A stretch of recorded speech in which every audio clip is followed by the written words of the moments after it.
ಆಗ್ತಾ ಇದೆ. ಆದ್ರೆ 13 ಸಾವಾದ್ರೂ ಕೂಡ ನಮ್ಮ ಇಲ್ಲಿಯ ಸ್ಥಳೀಯ ಪ್ರತಿನಿಧಿಗಳು, ಜನಪ್ರತಿನಿಧಿಗಳು ರೆಸ್ಪಾನ್ಸ್ ಮಾಡ್ತಾ ಇಲ್ಲ.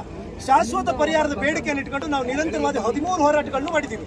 13 ಹೋರಾಟಗಳಲ್ಲೂ ಕೂಡ ಪೊಲೀಸರನ್ನು ಕರೆಸ್ತಾರೆ, ಇಲ್ಲಿಯವರಿಗೆ ಕೇಸ್ ಹಾಕುವಂತ ಭಯ ಹುಟ್ಟಿಸ್ತಾರೆ, ನಮ್ಮ ಹೋರಾಟ ದಿಕ್ಕು ತಪ್ಪಿಸ್ತಾ ಇದ್ದಾರೆ. ಈ ಅಮ್ಮ ಸತ್ತಿದೆ. ಈ ಅಮ್ಮ ಕೂಲಿಗೋಸ್ಕರ ಹಾವೇರಿಯಿಂದ ಬಂದಂತ ಅಮ್ಮ, ಇವರು ಬಳ್ಳಾರಿಯಿಂದ ಬಂದಂತ ಅಮ್ಮ, ಬಳ್ಳಾರಿಯಿಂದ ಜೀವನ ಕಟ್ಕೊಳ್ಳೋಕ್ಕೋಸ್ಕರ ಬಂದಂತ ಅಮ್ಮ ಇವತ್ತು ಜೀವ ಬಿಟ್ಟಿದೆ.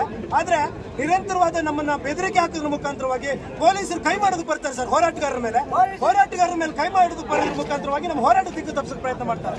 ನಾವು ನ್ಯಾಯಯುತವಾದ ಸಂವಿಧಾನಾತ್ಮಕ ಹೋರಾಟವನ್ನೇ ಮಾಡ್ತಾ ಇದ್ದೀವಿ. ನಮ್ಮ ಬೇಡಿಕೆ ಸ್ಪಷ್ಟವಾಗಿದೆ. ಇಲ್ಲಿಗೆ ಅರಣ್ಯ ಸಚಿವರು ಬರಬೇಕು, ಇಲ್ಲಿಗೆ MP ಅವರು ಬರಬೇಕು, ಇಲ್ಲಿಗೆ ಜಿಲ್ಲಾಡಳಿತ ಬರಬೇಕು, ಇಲ್ಲಿಗೆ ಹಾಗೆ ಶಾಸಕರು ಕೂಡ ಬರಬೇಕು.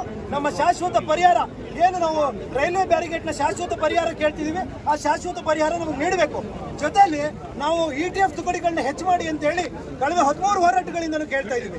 13 ಹೋರಾಟಗಳಿಂದ ನಮ್ಮನ್ನು ಇವರು ಯಾಮಾರಿಸ್ತಾ ಬರ್ತಾ ಇದ್ದಾರೆ. ಪ್ರತಿ ಸಾರಿ ನಮ್ಮನ್ನು ಯಾಮಾರಿಸ್ತಾ ಬರ್ತಾ ಇದ್ದಾರೆ. ETF ತುಕಡಿಗಳು ಹೆಚ್ಚಾಗ್ಲಿಲ್ಲ, ಕೇವಲ ಒಂದು ETF ತುಕಡಿ ಇದೆ. ಅದು ಕ್ಷೇತ್ರದ 4 ಭಾಗಗಳಲ್ಲಿ ಒಂದೇ ಸರಿ ಆನೆ ದಾಳಿ ಆದ್ರೆ ಯಾವ ರೀತಿಯಾಗಿ ಇವರು ಕಾರ್ಯಾಚರಣೆ ಮಾಡ್ತಾರೆ ಅಂತ ಹೇಳೋದಕ್ಕಾಗಲಿಲ್ಲ. ಆ ತರದ ಸಂದರ್ಭ ಪರಿಸ್ಥಿತಿ ಮಲೆನಾಡಿಗರಿಗೆ ಉದ್ಭವಿಸಿದೆ. ಆದ್ರೆ ಇವತ್ತು ನಮಗೆ ಕೇಳೋರು ಯಾರು ಇಲ್ಲ ಆಗಿದ್ದಾರೆ. ನಮ್ಮನ್ನು ಇವತ್ತು ನಮ್ಮ ಧ್ವನಿ ಕೇಳೋರು ಯಾರು ಇಲ್ಲ ಆಗಿದ್ದಾರೆ. ನಮ್ಮ ಅಳಲ್ ಕೇಳೋರು ಯಾರು ಇಲ್ಲ ಆಗಿದ್ದಾರೆ. ಈ ಬಳ್ಳಾರಿಯಿಂದ ಬಂದಿದ್ದು ಜೀವನಕ್ಕೋಸ್ಕರ ಬಂದಂತ ಅಮ್ಮ ತೀರ್ಕೊಂಡಿದೆ. ಇವತ್ತು 20 ಲಕ್ಷ ಚೆಕ್ ತಂದು ಕೊಟ್ಟು ನಮ್ಮನ್ನು ಬಾಯಿ ಮುಚ್ಚುವಂತ ಪ್ರಯತ್ನ ಮಾಡ್ತಾ ಇದ್ದಾರೆ. ಆದ್ರೆ ಯಾವುದೇ ಕಾರಣಕ್ಕೂ ನಾವು ಇವತ್ತು ಬಾಯಿ ಮುಚ್ಚುವಂತ